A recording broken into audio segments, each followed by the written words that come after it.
बंगल्याच्या तळघराच्या अंधाऱ्या खोलीतून जोरजोरात किंचाळण्याचा आवाज आला. तसा रावसाहेबांनी फोन फिरवला. अवघ्या 5 मिनिटात डॉक्टर आणि 2 कंपाऊंडर तळघरात पोहोचले. डॉक्टरांना बघून सखी ओरडली, "नका, नका मारू मला. मला जगायचंय." रावसाहेबांच्या डोळ्यातल्या अंगारानं डॉक्टरांना इशारा केला. डॉक्टरांनी सिरिंज भरली अन खाचकन सखीला टोचली. 2 मिनिटात सारं शांत झालं. सखी डोळे मिटून निश्चित पडली. अंगावरून घामाच्या धारा वाहत होत्या, पण तिचं भान हरपलं होतं. रात्री 2 वाजेच्या सुमाराला सखीला जाग आली. काळ्याकुट्ट अंधारात सखी ओरडू लागली, "चांडाळा, सोड मला." पण सखीला बांधलेला साखळदंड एवढा दणकट होता की हाताला हिसका बसल्याने तिला जखम झाली अन हातातून भळभळ रक्त वाहू लागलं. सखीला ग्लानी आली. ती शुद्धीवर येईपर्यंत बराच रक्तस्राव झाला होता. सखी ही विमलाबाई आणि नानासाहेबांची एकुलती एक लेक. मुलगा पाहिजे या हट्टापायी सखीनंतर 2 वर्षांनी विमलाबाईंना रावसाहेबांना जन्म दिला. रावसाहेब लहानपणापासूनच हट्टी, चिडखोर अन संतापी. असूयेपोटी सखीला वाढवलेल्या ताटातूनही तो घास हिसकावून घ्यायचा. विमलाबाई त्यांच्या द्वेष प्रवृत्तीला प्रतिबंध घालण्याचा प्रयत्न केला, पण काही उपयोग झाला नाही. मोठा झाल्यावर रावसाहेब सखीचा दुस्वार करू लागला. नानासाहेबांच्या तीक्ष्ण नजरेला हे रुचले नाही. त्यांनी रावसाहेबाला मिलिटरी शाळेत टाकलं, पण रावसाहेब अधिकच बंडखोर झाला.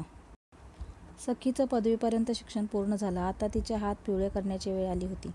विमलबाई आणि नानासाहेबांनी एका चालून आलेल्या स्थळाला होकार दिला. मातब्बर देशमुखाचं स्थळ गर्भश्रीमंत. सखी देखील हरखून गेली.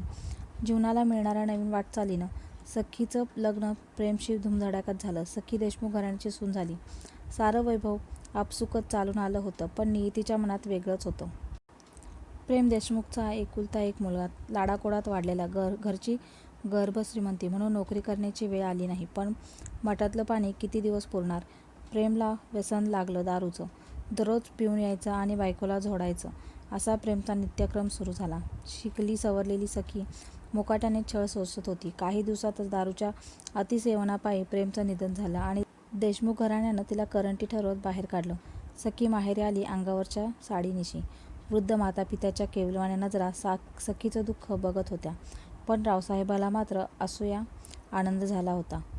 लेकीचं पांढरं कपाळ पाहून विमलबाई मनातल्या मनात आक्रोश करत होत्या, पण रावसाहेब मात्र दात ओठ खात होता अन बहिणीच्या नशिबावर क्रूर हसत होता. रावसाहेब वाट बघत होता वृद्ध मातापित्यांच्या मरणाची. नानासाहेबांनी सरकारी नोकरीत कमवलेला पैसा त्याच्या शांत झोपू देत नव्हता. एक दिवस अचानक विमलबाईंना मूर्छा आली.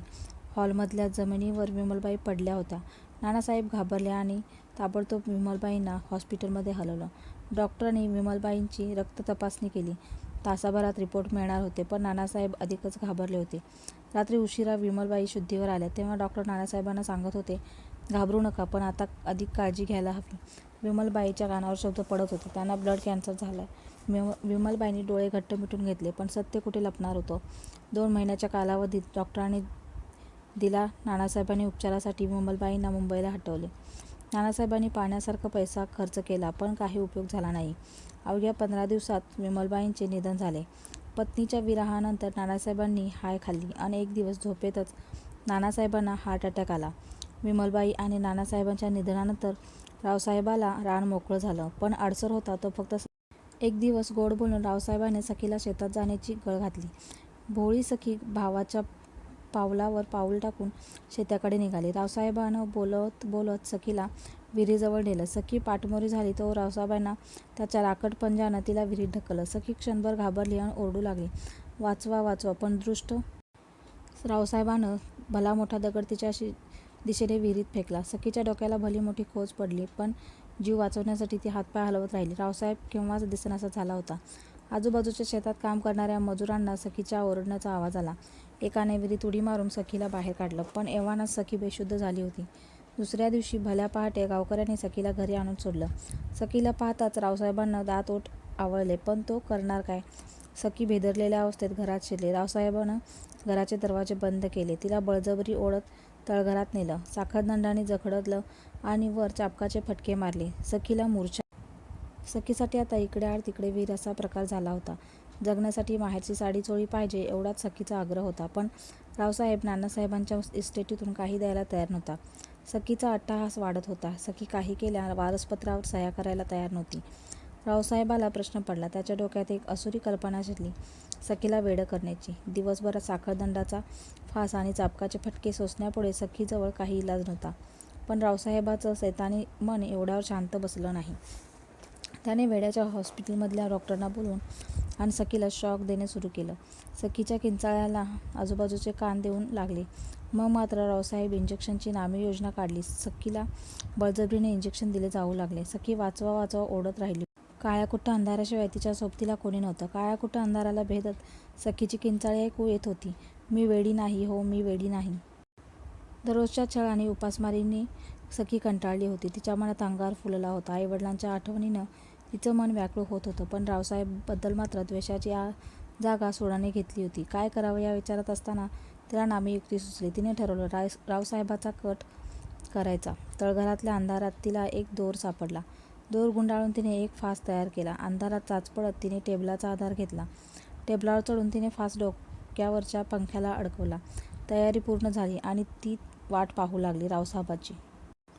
रावसाहेबांच्या डोक्यात संचारला होता सैतान. वारसपत्राचे कागद घेऊन तो तळघरात आला. आल्याबरोबर त्याने कागद सखीच्या दिशेने भिरकावले. त्याने सखीला जोरात दरडावलं. सखी थरथर करत होती. सखीला दंडाला धरून त्याने जोरात ओढलं. दारू पिलेल्या रावसाहेबाला स्वतःचेही भान नव्हते. सखीने संधी साधून टेबलाकडे ढकललं. भान हरपलेला रावसाहेब टेबलावर चढला अन नाचू लागला. जोरजोरात हसू लागला. सखी घाबरत घाबरत एका कोपऱ्यात उभी राहिली अन काही क्षणातच सखीला किंकाळी ऐकू आली. मेलो मेलो. रावसाहेबाच्या गळ्यात फास अडकला होता. सखीने अंधाराचा फायदा घेत टेबल बाजूला ओढला. एव्हाना रावसाहेबाच्या गळ्याभोवती फास आवळला गेला होता. सखीने धाडकन तळघराचे दार बंद केलं अन भीतभीतच ती दिवाणखान्यात येऊन बसली. दिवाणखान्यातल्या लोडवर डोके ठेवून ती जोरजोरात रडू लागली.